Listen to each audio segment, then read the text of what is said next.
उधर निकाय चुनाव को लेकर कुछ ही देर में कांग्रेस की बैठक होने जा रही है। शाम 4 बजे का समय यह बताया जा रहा है कि दिल्ली में कांग्रेस की तरफ से मंथन किया जाएगा और यह भी साफ हो जाएगा कि सिंबल पर चुनाव लड़ा जाएगा या नहीं लड़ा जाएगा।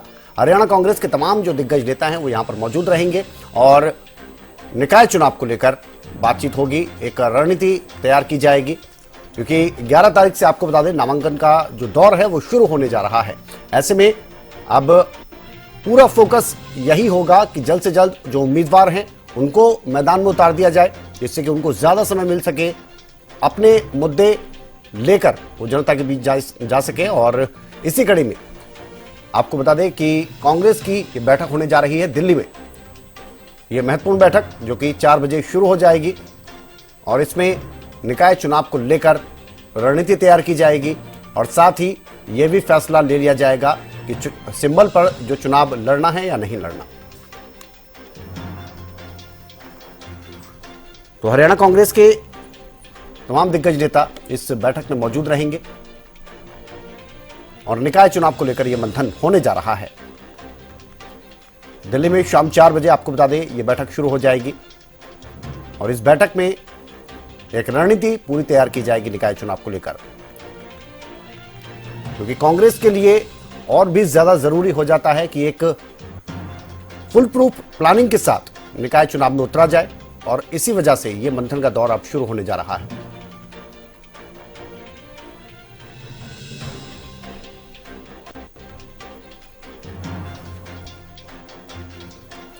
तो निकाय चुनाव को लेकर पार्टियों की तरफ से मंथन किया जा रहा है लगातार। एक तरफ भारतीय जनता पार्टी की तरफ से ये साफ कर दिया गया है कि नामांकन का दौर शुरू हो उससे पहले हम चाहते हैं कि प्रत्याशियों को मैदान में उतार दिया जाए। तो वहीं दूसरी तरफ अब कांग्रेस का ये मंथन शुरू होने वाला है। सोनीपत की बात करें तो सोनीपत भी वो महत्वपूर्ण जगह है जहां पर निकाय चुनाव को लेकर हलचल शुरू हो चुकी है। लाजपत हमारे संवाददाता वहां से जुड़ गए हैं। लाजपत, सबसे पहले तो ये कि क्या कुछ हलचल वहां देखने को मिल रही है निकाय चुनाव को लेकर और पार्टियों की तरफ से क्या कुछ चीजें, संकेत सामने आ रहे हैं?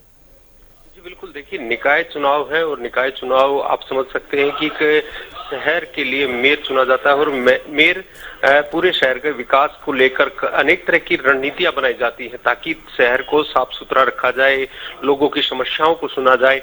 एक व्यक्ति चुना जाता है जहां शहर के वोटर जो है उनको चुनकर आगे भेजते हैं। उसी को लेकर अगर पार्टी अध्यक्ष मोहन लाल बड़ोली जी की बात करें तो उन्होंने आज जो मीडिया के सामने बात कही है कि एक के बाद एक चुनाव दौर रहता है और बीजेपी पार्टी हर चीज से मजबूत रहती है। तो एक जो कमेटी है, जो स्क्रीनिंग कमेटी होती है, वो लगातार इन चीजों पर ध्यान रखती है और जल्दी ही जो है वो लिस्ट जो जारी की जाएगी और इसको लेकर स्कैन जो कमेटी है वो लगातार अपना काम कर रही है। तो ये काफी बड़ी बात है, लेकिन पक्ष और विपक्ष सामने होंगे और काफी बड़ा ये चुनाव रहेगा और इस चुनाव में देखना यही होगा कि आखिर बाजी कौन मारता है, शहर को कौन संभालता है। काफी चर्चा का विषय है।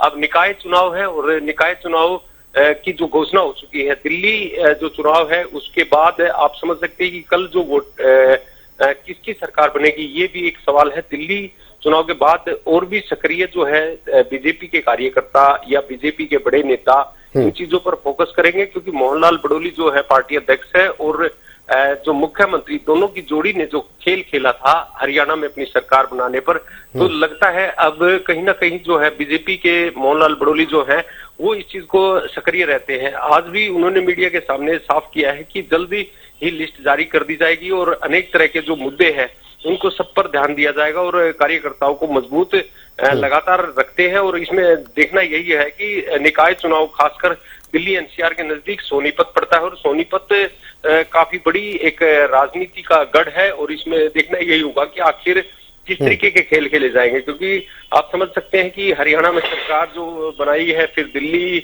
भी चुनाव था, तो अनेक चुनाव के बाद भी बीजेपी अपने आप को मजबूत मानती है। लेकिन कांग्रेस जो पार्टी है वो भी कहीं ना कहीं अपने आप को मजबूत मानती है, विपक्ष पार्टी है, मजबूत पार्टी है। तो ये भी देखना यह होगा कि बीजेपी के सामने कांग्रेस कितने मंथन करती है, कांग्रेस का क्या गढ़ रहता है, कांग्रेस किस तरीके से काम कर पाती है। क्योंकि आपने खूब देखा है कि जब चुनाव का दौर होता है तो पक्ष और विपक्ष का आमना सामना होता है, कार्यकर्ताओं का आमना सामना होता है, आम जनता इस बात को लेकर मंथन में रहती है कि आखिर किसको चुना जाए। लेकिन एक के बाद एक चुनाव होना काफी बड़ी चर्चा का विषय बन जाता है और दिल्ली के नजदीक होना सोनीपत तो काफी बड़ी आप समझ सकते हैं, दिल्ली से जो आवागमन होता है तो वो करीब अगर बात करें तो 70% से ज्यादा लोग जो है दिल्ली से आवागमन रखते हैं, क्योंकि सोनीपत दिल्ली के नजदीक है। तो आप समझ सकते हैं कि राजनीतिक गढ़ कहा जा सकता है दिल्ली, और सोनीपत को नजदीक होना काफी बड़ी चर्चा का विषय होता है।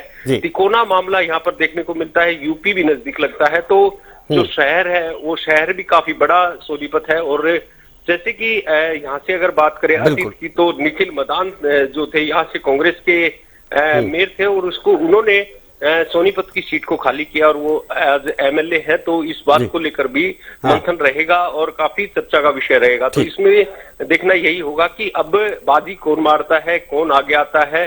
चुनाव का दौर है और बिल्कुल सोनीपत अपने आप में महत्वपूर्ण हो जाता है। और न सिर्फ सोनीपत, पूरे प्रदेश की अगर बात की जाए निकाय चुनाव को लेकर जिस तरह से ये मंथन का दौर चल रहा है, इसका मतलब एक फुल प्रूफ प्लानिंग पूरी तैयार की जा रही है। रणनीति की अगर बात की जाए तो लगभग भारतीय जनता पार्टी ने अपनी रणनीति तैयार कर दी है। कांग्रेस की अगर बात की जाए तो आज महत्वपूर्ण बैठक दिल्ली में होने जा रही है। यह देखना होगा कि उस बैठक के बाद क्या कुछ निकलकर सामने आता है। फिलहाल के लिए आपका बहुत शुक्रिया लाजपत इस तमाम जानकारी के लिए। तो निकाय चुनाव को लेकर अब सरगर्मियां देखने को मिल रही हैं और बैठकों का ये दौर भी।